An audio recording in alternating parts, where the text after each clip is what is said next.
कण यानी electron proton neutron के बारे में बताया। अब हम लोग सीखने वाले हैं अस्थायी मूल कण यानी अनस्टेबल फंडामेंटल पार्टिकल। दरअसल ये परमाणुओं के नाभिक में विखंडन विनिमय के समय कभी कभी उत्पन्न होते हैं। इनका परमाणु के नाभिक में बड़ा ही क्षणिक अस्तित्व होता है। राइट, अब इसका मतलब जरा समझते हैं।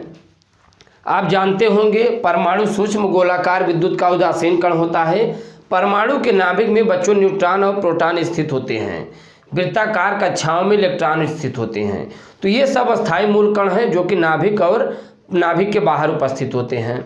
अब अस्थायी मूल कण कहाँ उपस्थित होते हैं? क्या हम लोग देखे हैं अस्थायी मूल कण? अस्थायी मूल कण देखे ही नहीं तो अस्थायी मूल कण कहाँ से देखेंगे? नाभिक में न्यूट्रॉन प्रोटॉन स्थित होते हैं। अच्छा, ये आप विचार किए होंगे, नाभिक में जो न्यूट्रॉन प्रोटॉन स्थित होते हैं, न्यूट्रॉन पर तो कोई आवेश नहीं होता बट प्रोटॉन पर धनावेश होता है। अब आप ऐसे बताइए, नाभिक में यदि धनावेश उपस्थित है, अब नाभिक में यदि 10 प्रोटॉन उपस्थित हो गया तो एक दूसरे के मध्य रिपल्सन बल उत्पन्न होगा, जाहिर सी बात है। तो रिपल्सन बल उत्पन्न न हो, ये नाभिक को छोड़कर बाहर न जाएं, हटे न, भागे न, इन्हें बांधे रखने के लिए एक बल कार्य करता है जिसे हम लोग नाभिकीय बल कहते हैं और ये अस्थायी मूल कणों के द्वारा ही संभव होता है। अब ये अस्थायी मूल कण कौन कौन से हैं? यहाँ पर देखिए कण के नाम है, कुल 5 है अस्थायी मूल कण: positron, meson, neutrino, anti proton, anti neutron. Right, अब यहाँ पर देखिए इनके खोजकर्ता कौन थे। पॉजिट्रॉन की जो खोज हुई थी, इनकी खोजकर्ता थे एंडरसन, 1932 ईस्वी में किए थे। और इसका जो चिन्ह होता है +1 E0 होता है। इलेक्ट्रॉन का -1 E0 होता है, यहाँ माइनस लग जाता है, बट अगर पॉजिट्रॉन है तो यहाँ पर +1 E0 हो जाएगा। अब अगर इसके द्रव्यमान की बात करें तो इलेक्ट्रॉन के समान इसका द्रव्यमान होता है। राइट, चलिए यहीं पर मेसान की बात करें तो मेसान की खोज युकावा नामक वैज्ञानिक ने किया। कई बार ये कंपटीशन परीक्षाओं में पूछा गया है, कई बार ये देखा गया है डिप्लोमा जैसे परीक्षाओं में खोज पूछा गया है। युकावा नामक वैज्ञानिक ने खोजा था मेसान को।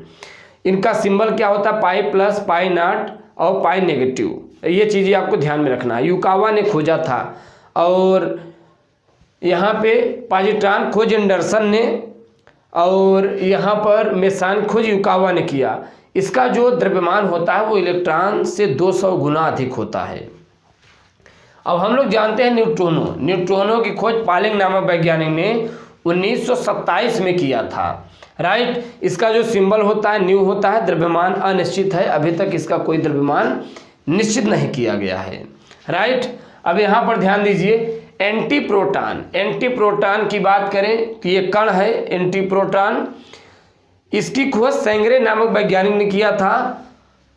P- यानी कि प्रोटॉन नेगेटिव इसका क्या होता है? चिन्ह होता है।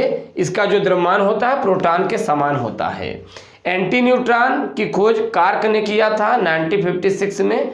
इसका कोई सिंबल नहीं होता, न्यूट्रॉन के समान इसका द्रव्यमान होता है।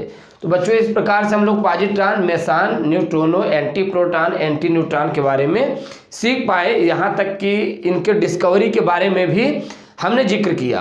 राइट, ये इसका आप स्क्रीनशॉट लेकर इन्हें तैयार कर लीजिए। ये कई बार डिप्लोमा जैसे परीक्षाओं में इनसे बच्चों प्रश्न भी बने